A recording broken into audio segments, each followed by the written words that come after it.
वक्रतुंड महाकाय सूर्यकोटि समप्रभ निर्विघ्नं कुरु मे देव सर्वकार्येषु सर्वदा। अम्बा माता की जय। रामकृष्ण हरि जय जय राम राजा राम। रामकृष्ण हरि जय जय राम राजा राम। नवनीरद सम नवनीत प्रिय नवनीरद सम नवनीत प्रिय नवल विनोद विहारी नवल विनोद विहारी। रामकृष्ण हरि जय जय राम राजा राम। रामकृष्ण हरि जय जय राम राजा राम। दुर्वासोनुत दुःख विनाशक दुर्वासोनुत दुःख विनाशक दुर्जन संगम हारी दुर्जन संगम हारी। रामकृष्ण हरि जय जय राम राजा राम। रामकृष्ण हरि जय जय राम राजा राम। शरणागत दीना चरणी नेहि शरणागत दीना चरणी नेहि करुणा दृष्टि निहारी करुणा दृष्टि निहारी। रामकृष्ण हरि जय जय राम राजा राम। रामकृष्ण हरि जय जय राम राजा राम। ये सद्गुरु राया कीर्तनी ये सद्गुरु राया ये सद्गुरु राया कीर्तनी ये सद्गुरु राया। मती मंदमी काहीच नेणे मती मंदमी काहीच नेणे सांख्य अथवा न्याया रामा सांख्य अथवा न्याया रामा। ये सद्गुरु राया ये सद्गुरु राया कीर्तनी ये सद्गुरु राया। दीन दीन परी मनास वाटे दीन दीन परी मनास वाटे इच्छा तव गुण गाया दत्ता इच्छा तव गुण गाया दत्ता। ये सद्गुरु राया ये सद्गुरु राया कीर्तनी ये सद्गुरु राया। जनार्दन सुत हरिते विनवी जनार्दन सुत हरिते विनवी निरंजनीचा राया दत्ता निरंजनीचा राया दत्ता। ये सद्गुरु राया ये सद्गुरु राया कीर्तनी ये सद्गुरु राया कीर्तनी ये सद्गुरु राया। राजा राम चरणी लक्ष लागू दे सीताराम चरणी लक्ष लागू दे दत्त अवधूत चरणी लक्ष लागू दे सद्गुरुनाथ चरणी लक्ष लागू दे चरणी लक्ष लागू दे चरणी लक्ष लागू दे। अंबा माता की जय। कीर्तनाच्या प्रथेप्रमाणे आणि आता सगळ्यांना भजन करायचं आहे या विजयादशमीच्या नवरात्रीच्या उत्सवामध्ये आणि महालक्ष्मीचं भजन करूया। लक्ष्मी जगदंबा मम कुल रक्षक अंबा लक्ष्मी जगदंबा लक्ष्मी जगदंबा मम कुल रक्षक अंबा लक्ष्मी जगदंबा लक्ष्मी जगदंबा।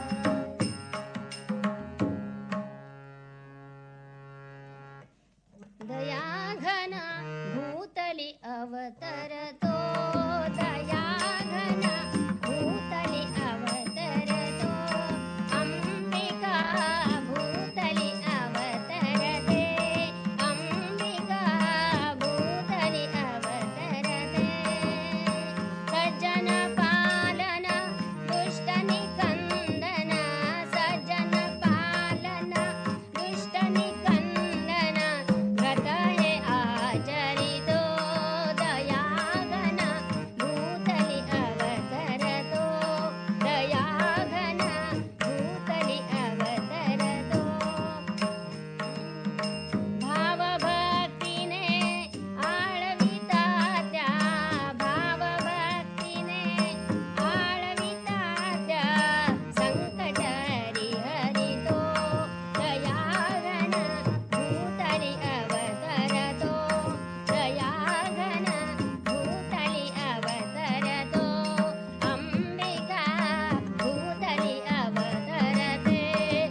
रक्षण करून दुष्ट दुर्जनांचा संहार करण्यासाठीच भगवंत अवतार घेत असतात.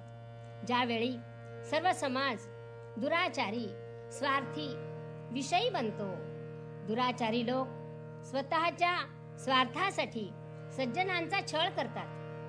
अशा दुराचारी लोकांचा नाश म्हणजेच सज्जनांचं रक्षण करण्यासाठी आणि भगवंत दयासागर प्रभू अवतार घेत असतात. आणि म्हणून भगवंत म्हणतात, बा अर्जुना, ज्या ज्या वेळी मानवता धर्माचे अधपतन होत आहे, समाजात माणसाला माणूस म्हणून जगणं अशक्य होत आहे, स्वकर्तव्याचा विसर पडतोय आणि लोक अनाचारी बनलेले आहेत, त्यावेळी समाजाची ही विस्कटलेली घडी पुन्हा पूर्ववत नीट बसवण्यासाठी युगायुगाच्या ठाई आणि मी अवतार घेत असतो.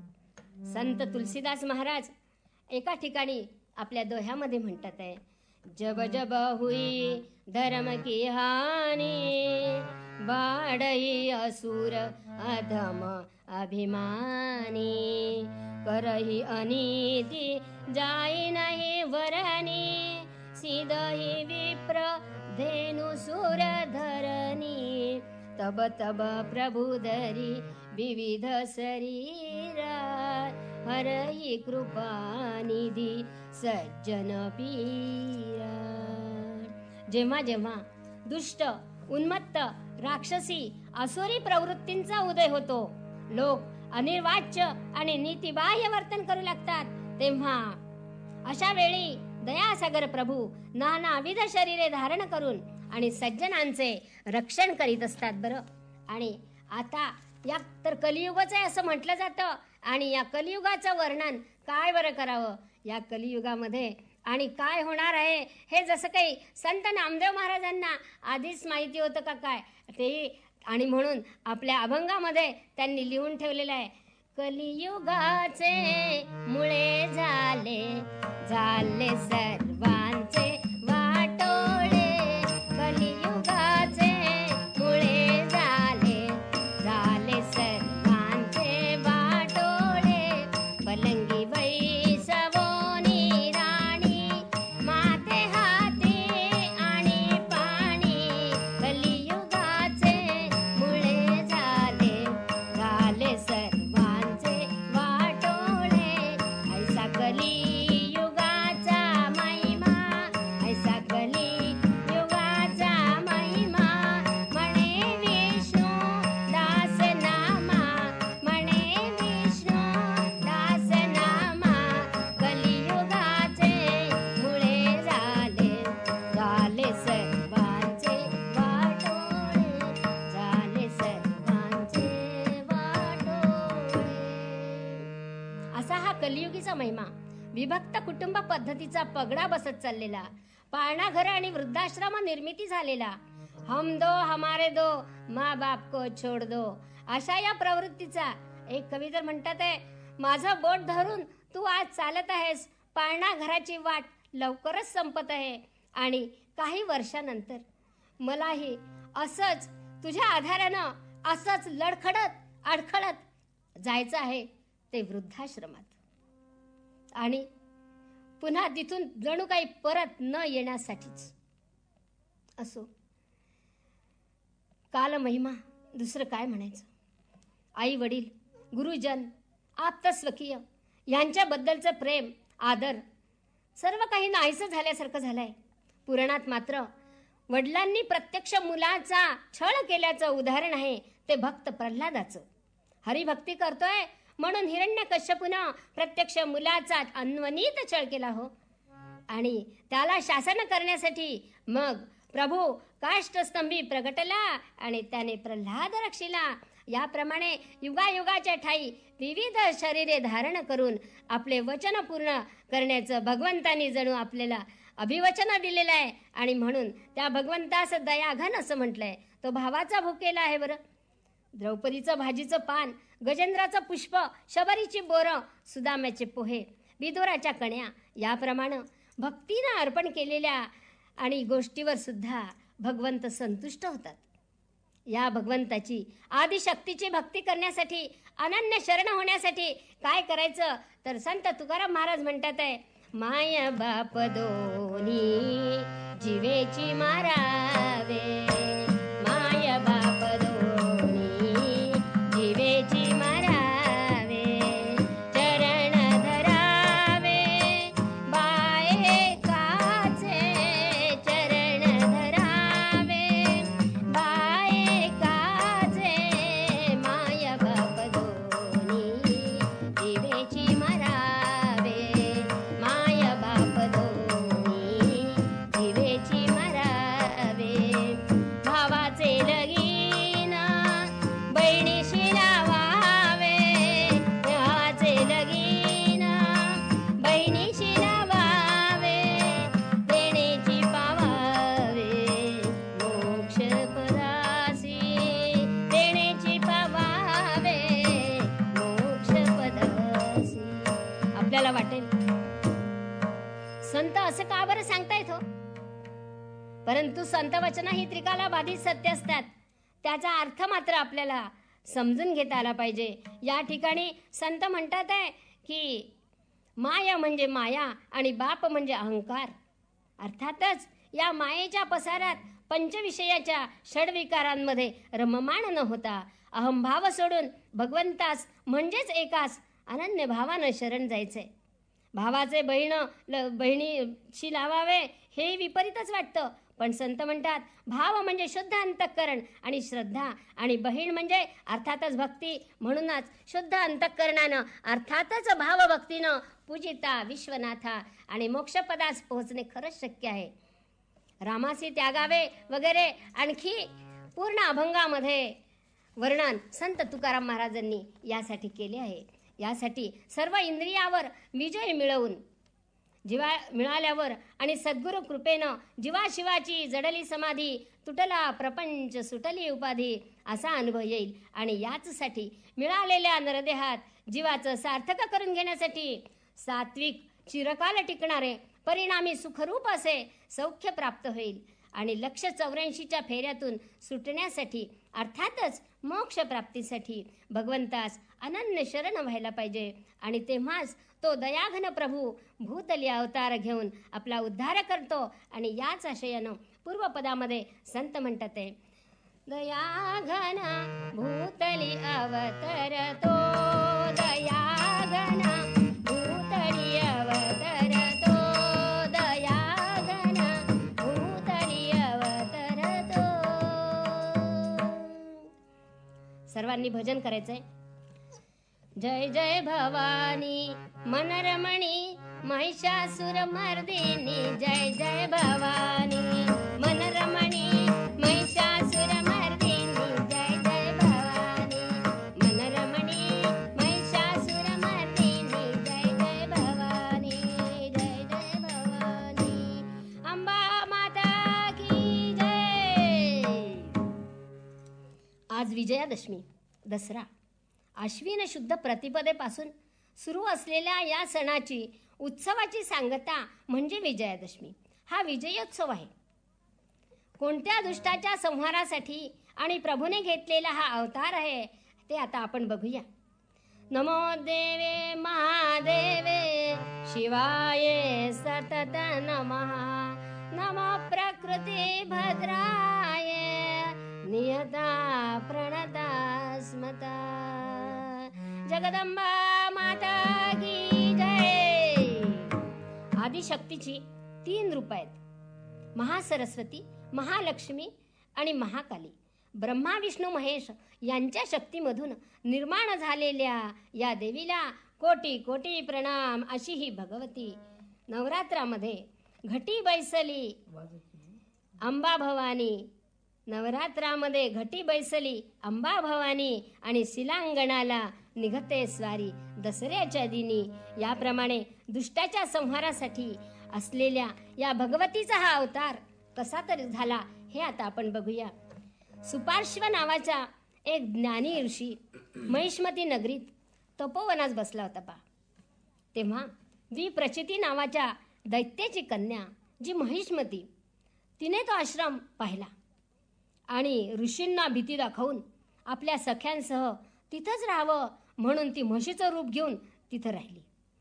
भीती उत्पन्न करू लागली त्यावेळेला ऋषींनी हे ओळखलं, शाप दिला, 100 वर्ष म्हशीच्या जन्मात राहशील. शरण आली असताना ऋषींनी उशाप दिला हो की या म्हशीच्या जन्मातच तुला एक मुलगा होईल, तेव्हाच तू शापमुक्त होशील. झालं. नर्मदेच्या काठावर ही म्हशीच्या रूपामध्ये वावरू लागली. एकदा सिंधुद्वीप नावाचे ऋषी, इंदुमती नावाची जी दैत्य कन्या नर्मदेमध्ये ती स्नान करीत होती, ते पाहून कामवासनेने ऋषींचे वीर्य पतन झाले हो.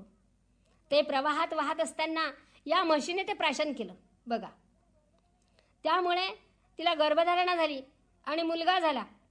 तोच हा महिषासूर, अत्यंत बलवान पराक्रमी असलेला, पण माता दैत्यकुळाची शापभ्रष्ट असलेली आणि त्यामुळं असुरी प्रवृत्तीचा.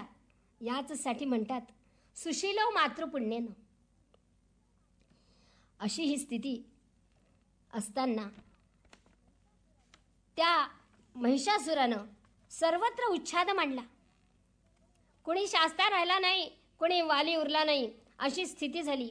देवादिकांनाही त्यांनी त्रस्त करून सोडलं हो. त्याच्या त्या अन्याय अत्याचारानं सर्वत्र हाहाकार उडालाय आणि या संकटातून वाचवण्यासाठी सर्वजण आणि भगवंताची प्रार्थना करू लागलेत अनन्य भावानं आणि भगवंतास शरण होऊन आणि म्हणू लागलेत, वारे श्री हरी संकट अमुचे, वारे श्री हरी संकट अमुचे, त्रस्त आम्ही बहु शरण तव पादे, त्रस्त आम्ही बहु शरण तव पादे, वारे श्री हरी संकट अमुचे, वारे श्री हरी, वारे श्री हरी, वारे श्री हरी संकट अमुचे. यामुळं दयासागर प्रभू प्रसन्न झाले आणि म्हणताहेत, मग विष्णू सांगे तया प्रती, काढून एक करावी तिघांची शक्ती, त्या शक्तीची सुंदर मूर्ती, तिनेच मग मृत्यू या प्रती.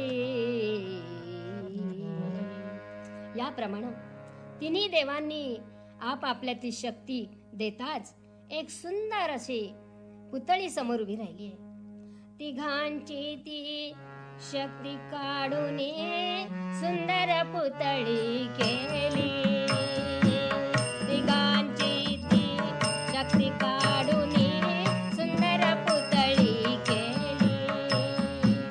अष्टदश ते हात तियेचे मोहक फारच झाली, महिषासुर बधण्या. याप्रमाणे सर्व देवांचे तेज प्रगट झालंय. अलंकारानं देवी नटली आहे. सर्व देवांनी तिला आपापली आयुध दिली आहेत. देवीचे वाहन सिंहाचे. सर्वजण देवीची स्तुती करू लागलेले आहे. सर्व देवते हात जोडून स्तविते अंबे प्रती, महिषासुरा वंदना करूनी सुख दे आम्हा प्रती, आलो शरण शरण माते. आणि आता देवी बोलू लागली हो आणि म्हणते, हासोनिया देवी बोले, देवा तुम्ही का हो भ्याले, मायेने का तुम्हा भुलविले महिषासुराने.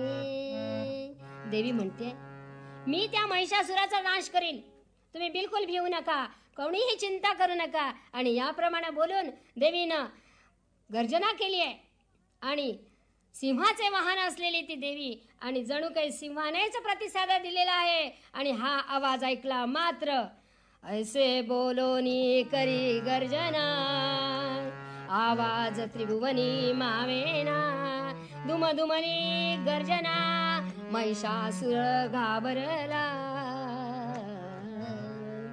ती सिंह गर्जना ऐकली आणि महिषासुर दचकलाय. मंत्र्यांना शोधार्थ पाठवलं. जगदंबेचे रूप पाहून मंत्री सुद्धा मोहित झाले आणि सर्व वृत्तांत महिषासुराला येऊन निवेदन केला. तेव्हा तुम्ही तिला इथे घेऊन या आणि मी तिला पट्टराणी करीन असे सांगताच अष्टप्रधान देवी जवळ गेलेत आणि सांगू लागलेत तेव्हा देवी अतिशय क्रुद्ध झालेली आहे, उग्र रूप धारण केलेलं आहे आणि म्हणते, प्रगटली भगवती उग्र रूप ते दरी, प्रगटली भगवती उग्र रूप ते दरी, आयुधे तिज बहु अष्टभुजा शोभली, प्रगटली भगवती उग्र रूप ते दरी, बसली सिंहासनी हाक देता क्षणी, थरथरे मेदिनी हलवये कापती, प्रगटली भगवती उग्र रूप ते दरी, प्रगटली भगवती, प्रगटली भगवती, प्रगटली भगवती. देवीने आपल्या शक्तीनं अनेक कन्या निर्माण करून सैन्याचा पराभव केलाय. महिषासूर समोर आला, देवीच्या रूपाने पुन्हा मोहित झाला आणि वश होण्यासाठी विनवण्या करू लागला. तेव्हा देवी म्हणू लागले, अरे दुष्टा, तुझ्याच संहारासाठी तर माझा अवतार झालाय रे, आणि तू काही माझा हा महिमा जाणत नाहीये. तू आता युद्धासाठी सज्ज हो. परंतु महिषासुराने नाना मायावी रूप घेतलीत आणि देवीला त्रास देऊ लागला आहे. नाना परीचे रूप धरोनी दैत्य माया प्रगट करोनी, हत्ती सिंह म्हैस होवोनी मारावया येतसे.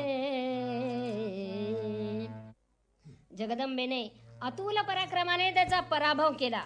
शेवटी महिषासूर आणि खऱ्या रूपात प्रगट झाला. आता मात्र देवीचं ते महाभयंकर रूप पाहिलंय. सैरा वैरा पळू लागला हो. देवीनं त्याला गाठून आपल्या हातातल्या प्रचंड शूळानं त्याच्या छातीवर प्रहार केलाय. घायाळ होऊन खाली पडला. तेव्हा दुसऱ्या हातानं देवीनं तलवारीनं त्याचा शिरच्छेद केलाय. महिषासुराचा वध झाला. सर्व देवदेवतांनी आदिशक्तीचा जय जयकार केलेला आहे. महासरस्वती, महालक्ष्मी, महाकालीचा जय जयकार. उदो उदो उदो उदो अंबे उदो. सर्वत्र आनंदी आनंद झाला पहा. भगवतीवर पुष्पवृष्टी झालेली आहे. नारद तुंबर स्तुती पाठ गाऊ लागले. याप्रमाणे दुष्टाच्या संहारासाठी झालेला आदिशक्तीचा हा अवतार, हा विजयोत्सव झाला. ती होती विजयादशमी. भगवान श्री रामचंद्रांनी रावणाचा वर मात करण्यासाठी याच दिवशी विजय प्रस्थान केलं पहा. पुराणात रघुराजा सर्व संपत्ती दान केल्यानंतर वरतंतू ऋषींचा शिष्य कौत्स जेव्हा त्यांच्याकडे आला आणि 14 कोटी सुवर्ण मुद्रांची मागणी केली ना, त्यावेळेला रघुराजाला वाटलं एवढा दानधर्म करणार आम्ही आणि आपलं सत्व जाऊ नये, आणि म्हणून कुबेराला आव्हान केलं हो. आणि म्हणून कुबेरानं शमी वृक्षाच्या वरून आणि सुवर्ण मुद्रांचा पाऊस पडला. त्यावेळेला फक्त 14 कोटीच सुवर्ण मुद्रा कौत्साने घेतलेत. राहिलेल्या जास्तीच्या मला नको राजा, मला एवढेच हवंय असं म्हटलंय. आणि मग राजाला सुद्धा वाटलं की तुझ्यासाठी मागवलेला या मोहरा आणि माझ्या जवळ ठेवणं हे सुद्धा मला काही जरुरीचं वाटत नाही, हे पण काही उचित नाही, मला त्याचा मुळीच मोह नाही. आणि म्हणून करायचं तर काय, तर त्या सगळ्या लोकांना बोलवलंय आणि त्या मोहरा राजांनी लुटवलेल्या आहेत. आणि म्हणूनच त्या सुवर्णमुद्रांचं प्रतीक म्हणून आपण शमीपूजनानंतर या दसऱ्याच्या विजयादशमीच्या उत्सवी शमीपत्र आणून आणि परस्परांना देतो. जणू काही आपण सोनं लुटतो, ही जी भावना आहे त्याच्या मागचा भाव हा असा आहे की आपल्याला मिळालेलं जे वैभव आहे ते सगळं मिळून त्याचा उपभोग घ्यावा. अज्ञातवासात असताना पांडवांनी याच शमीच्या वृक्षावर आपली शस्त्रास्त्र ठेवली होती आणि म्हणून या वृक्षाचं विशेष महत्त्व आहे पा. याप्रमाणे दुष्टांचा विनाश करून सज्जनांचे रक्षण करण्यासाठी दयाघन प्रभू अवतार घेत असतात. आणि म्हणून पूर्वपदामध्ये घेतलेल्या अभंगामध्ये आणि संत म्हणतात आहे,